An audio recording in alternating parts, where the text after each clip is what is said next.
Welcome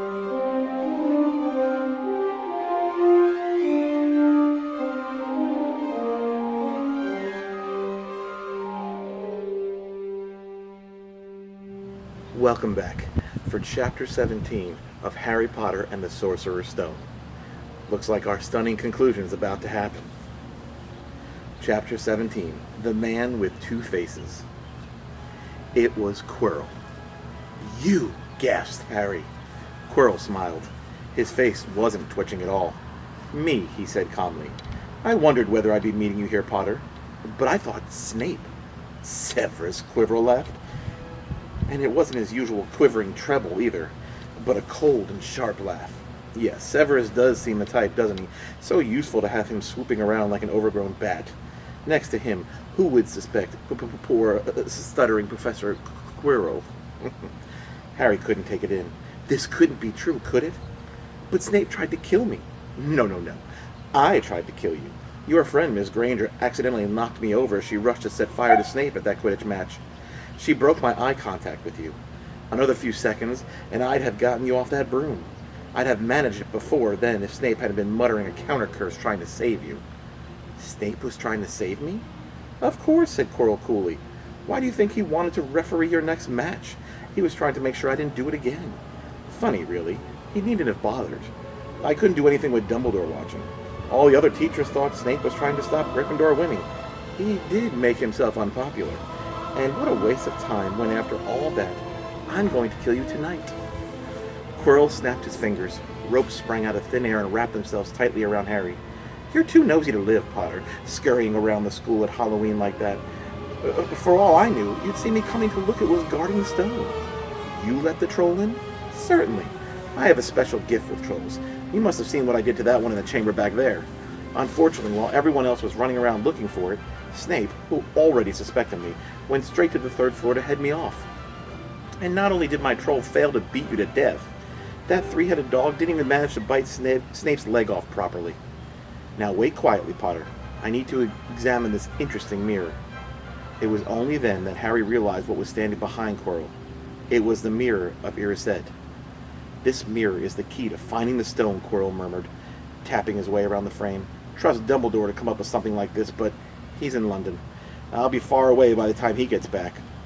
All Harry could think of doing was to keep Quirrell talking and stop him concentrating on the mirror. "I saw you and Snape in the forest," he blurted out. "Yes," said Quirrell, idly walking around the mirror to look at the back. "He was on to me by that time, trying to find out how far I'd got. He suspected me all along. Tried to frighten me, as though he could, when I had Lord Voldemort on my side." Quirrell came back out from behind the mirror and stared hungrily into it. "I see the stone. I'm presenting it to my master, but where is it?" Harry struggled against the ropes binding him, but they didn't give. He had to keep Quirrell from giving his whole attention to the mirror. "But Snape always seemed to hate me so much." "Oh, he does," said Quirrell casually. "Heavens, yes. He was at Hogwarts with your father, didn't you know? They loathed each other, but he never wanted you dead." For the first time, a spasm of fear flitted across Quirrell's face. "Sometimes," he said, "I find it hard to follow my master's instructions. He is a great wizard, and I am weak." "You mean he was there in the classroom with you?" Harry gasped. "He is with me wherever I go," said Quirrell, very quietly. "I met him when I traveled around the world. A foolish young man I was then, full of ridiculous ideas about good and evil. Lord Voldemort showed me how wrong I was. There is no good and evil, there is only power, and those too weak to seek it. Since then I have served him faithfully, although I have let him down many times. He has to be very hard on me." Quirrell shivered suddenly. He does not forgive mistakes easily. When I failed to steal the stone from Gringotts, he was most displeased. He punished me, decided he would have to keep a closer watch on me. Quirrell's voice trailed away. Harry was remembering his trip to Diagon Alley, how he had been so stupid. He'd seen Quirrell that very day, shaken hands with him in Leaky Cauldron. Quirrell cursed under his breath. "I don't understand. Is the stone inside the mirror? Should I break it?" Harry's mind was racing. "What I want more than anything else in the world at this moment," he thought, "is to find the stone before Quirrell does. So if I look in the mirror, I should see myself finding it, which means I'll see where it's hidden. But how can I look without Quirrell realizing what I'm up to?" He tried to edge to the left to get in front of the glass without Quirrell noticing, but the ropes around his ankles were too tight. He tripped and fell over. Quirrell ignored him. He was still talking to himself. "What does the mirror do? How does it work? Help me, master. And to Harry's horror, a voice answered, and the voice seemed to come from Quirrell himself. Use the boy. Use the boy. Quirrell rounded on Harry. Yes. Potter, come here. Harry clapped his hands once, and the ropes binding Harry fell away. Harry got slowly to his feet. Come here, Quirrell repeated. Look in the mirror and tell me what you see. Harry walked towards him. I must lie, he thought desperately. I must look and lie about what I see, that's all. Quirrell moved close behind him. Harry breathed in the funny smell that seemed to come from Quirrell's turban. He closed his eyes, stepped in front of the mirror, and opened them again. He saw his reflection, pale and scared looking at first. But a moment later, the reflection smiled at him. It put its hand into his pocket and pulled out a blood-red stone. It winked and put the stone back in its pocket. And as it did so, Harry felt something heavy drop into his real pocket. Somehow, incredibly, he'd got the stone. Well, said Quirrell impatiently, what do you see? Harry screwed up his courage. I see myself shaking hands with Dumbledore, he invented. I've won the House Cup for Gryffindor. Quirrell cursed again. Get out of the way, he said. As Harry moved aside, he felt the Sorcerer's Stone against his leg. Dare he make a break for it? But he hadn't walked 5 paces before a high voice spoke, though Quirrell wasn't moving his lips. He lies! He lies! Potter, come back here, Quirrell shouted. Tell me the truth. What did you just see?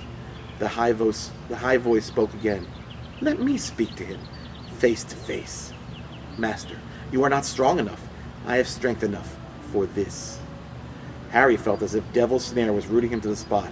He couldn't move a muscle. Petrified, he watched as Quirrell reached up and began to unwrap his turban. What was going on? The turban fell away. Quirrell's head looked strangely small without it. Then he turned slowly on the spot. Harry would have screamed, but he couldn't make a sound. Where there should have been a back to Quirrell's head, there was a face. The most terrible face Harry had ever seen. It was chalk white with glaring red eyes and slits for nostrils like a snake. Harry Potter, it whispered.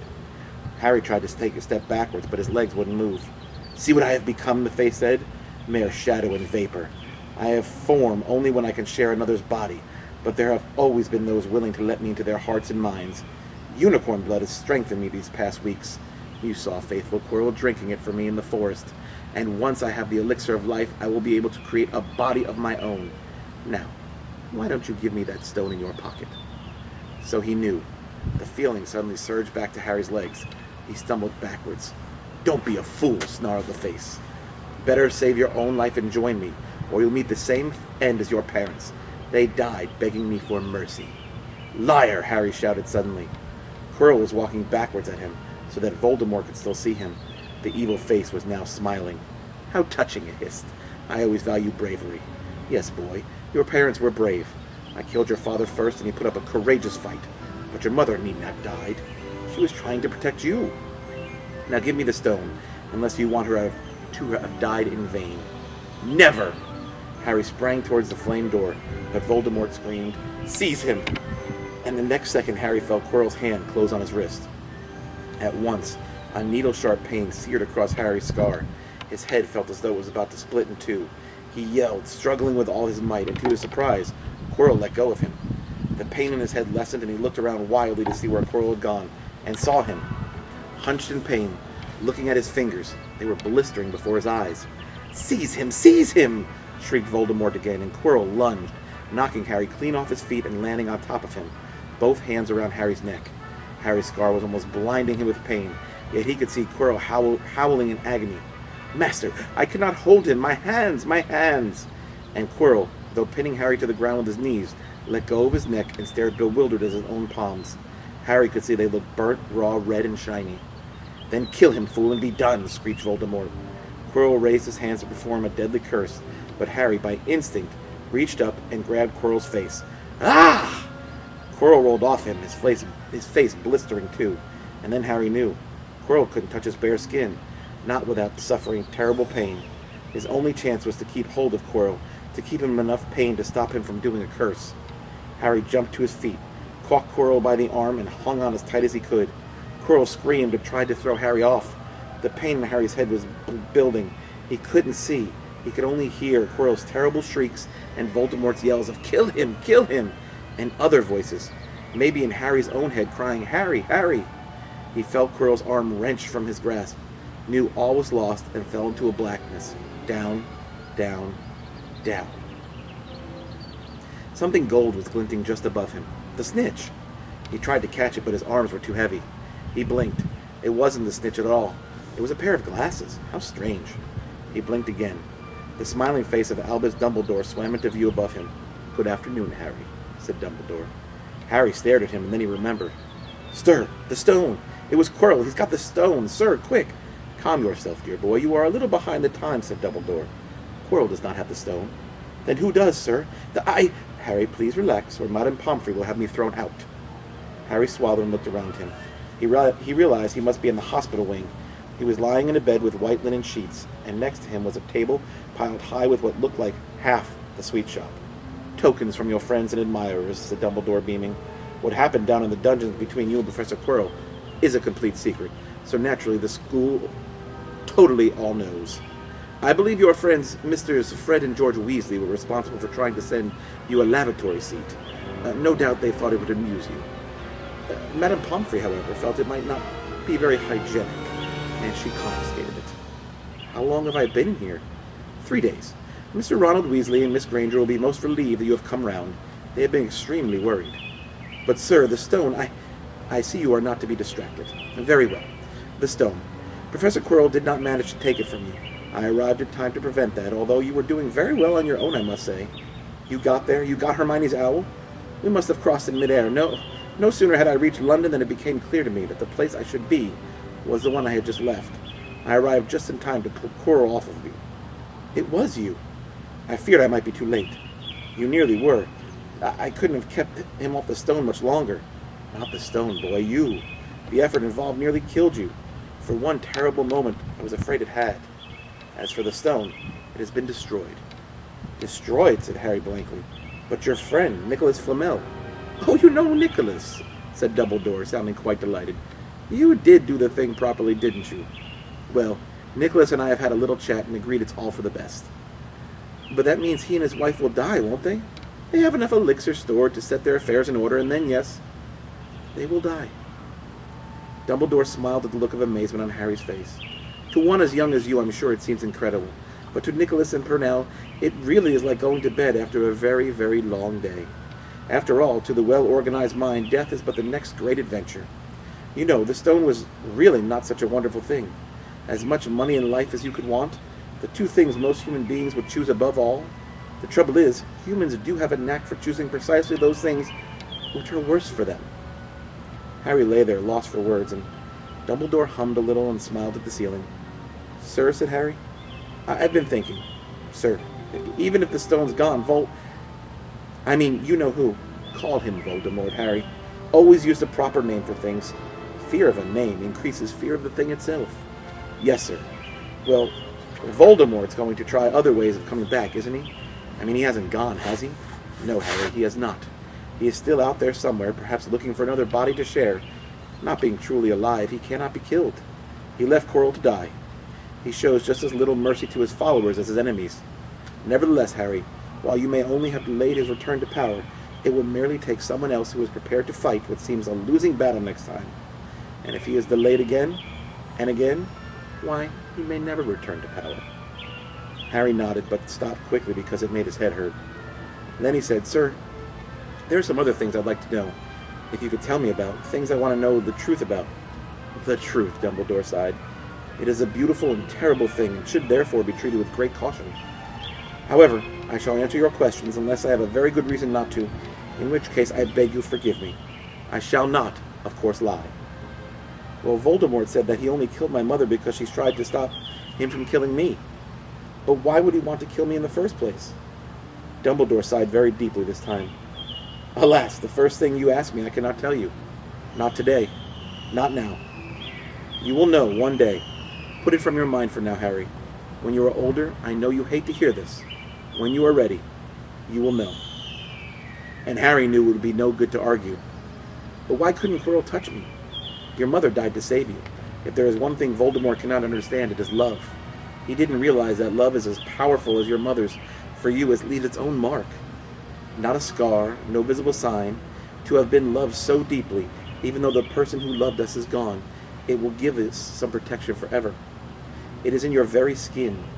Quirrell, full of hatred, greed, and ambition, sharing his soul with Voldemort, could not touch you for this reason. It was agony to touch a person marked by something so good. Dumbledore now became very interested in a bird out on the windowsill, which gave Harry time to dry his eyes on the sheet. When he had found his voice again, Harry said, "And the invisibility cloak? Do you know who sent it to me?" Your father happened to leave it in my possession, and I thought you might like it." Dumbledore's eyes twinkled. "Useful things. Your father used it mainly for sneaking off to the kitchen to steal food when he was here. And there's something else. Fire away."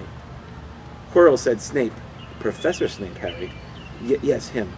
Quirrell said he hates me because he hated my father. Is that true?" "Well, they did rather detest each other. Not unlike yourself and Mr. Malfoy.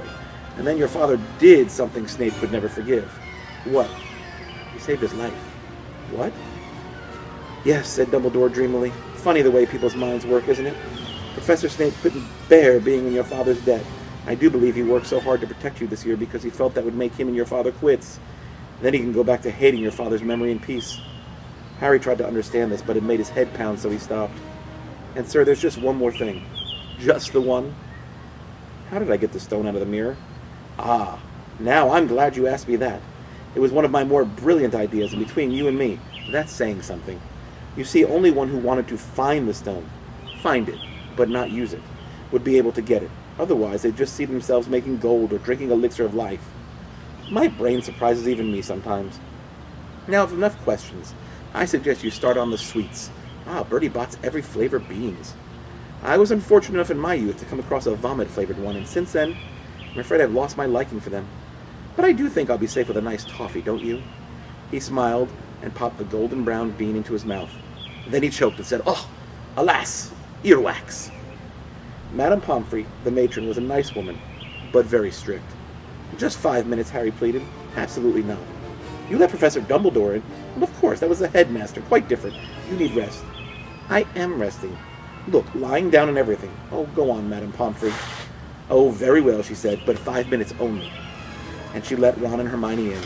"Harry!" Hermione looked ready to fling her arms around him, but Harry, glad she held herself as his head, was still very sore. "Oh, Harry, we were sure you were going to... Dumbledore is so worried."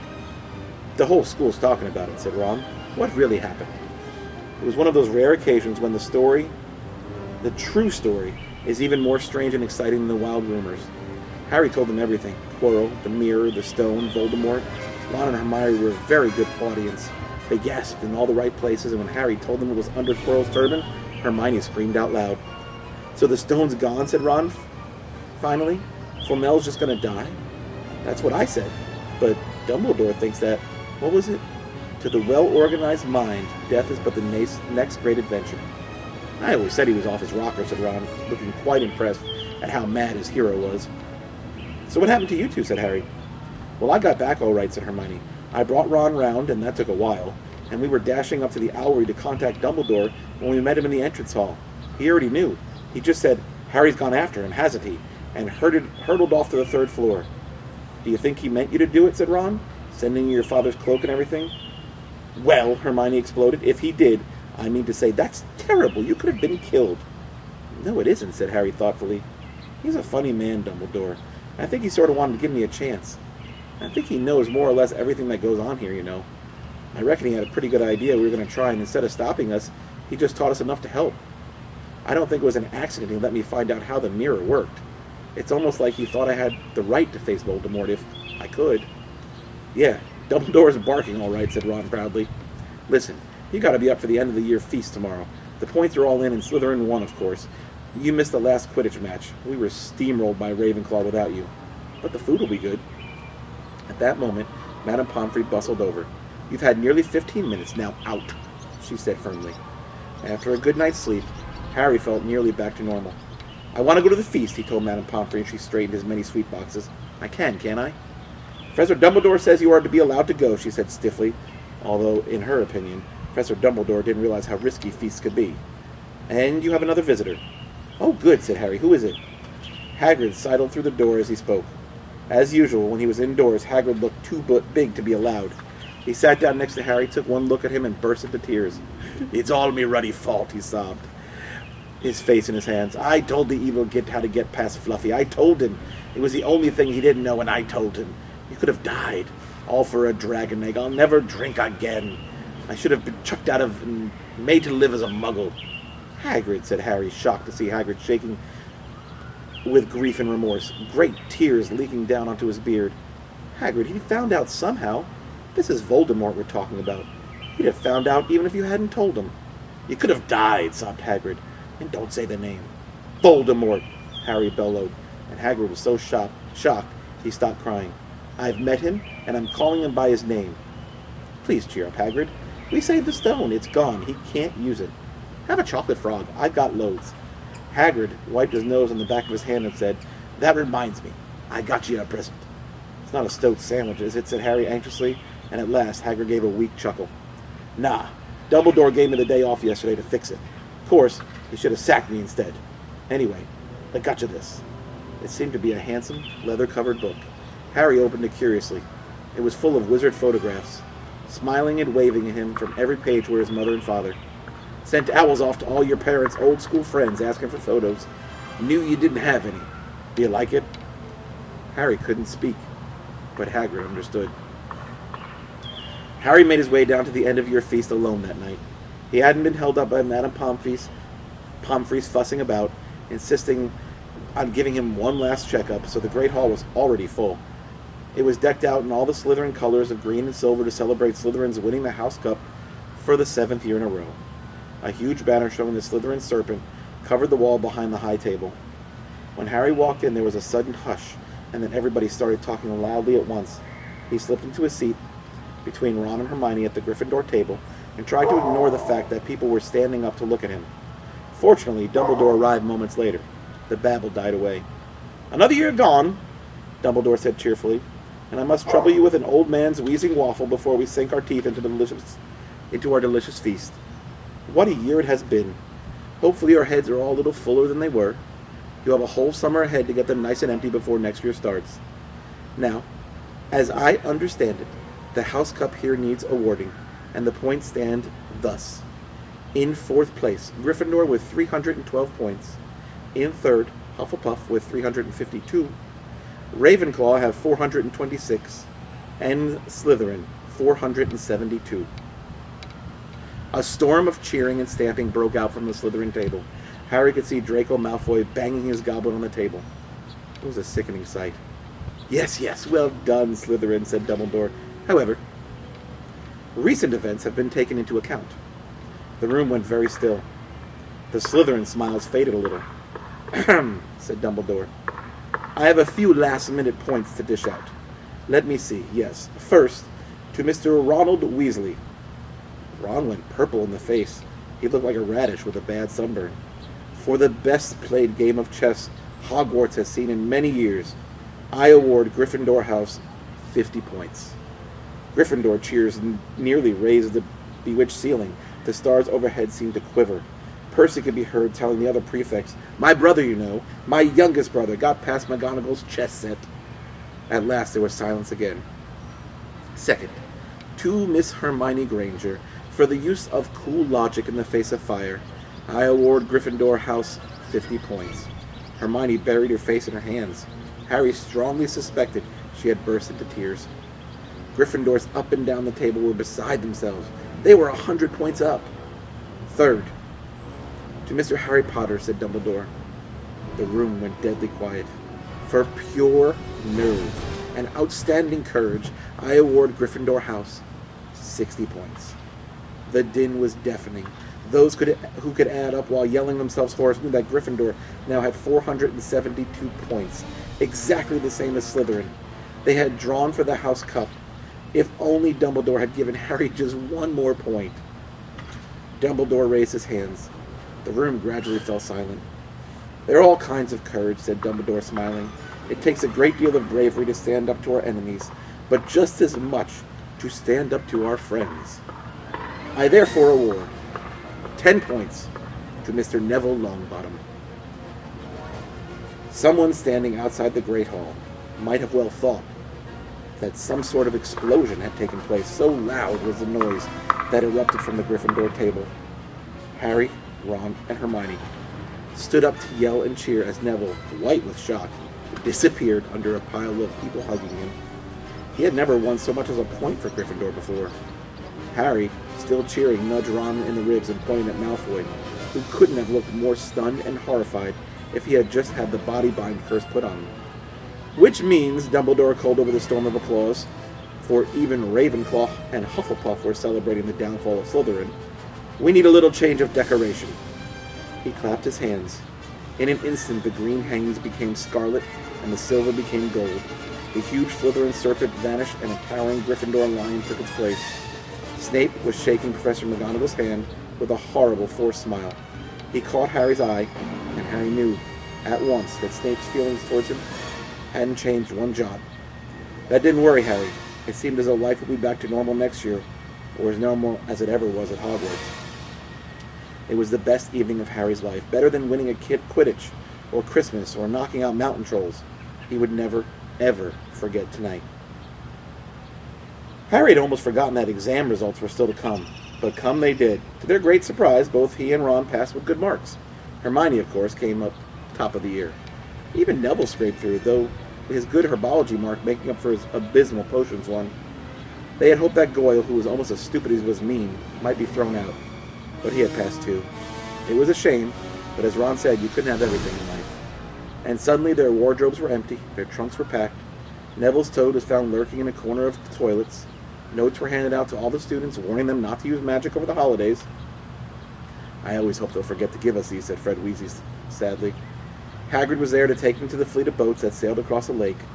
They were boarding the Hogwarts Express, talking and laughing, as the countryside became greener and tidier, eating Bertie's Bott's every flavored beans as they sped past Muggle towns, pulling off their wizard robes and putting on jackets and coats, pulling into the platform 9 3/4 at King's Cross Station. It took quite a while for them to get off the platform.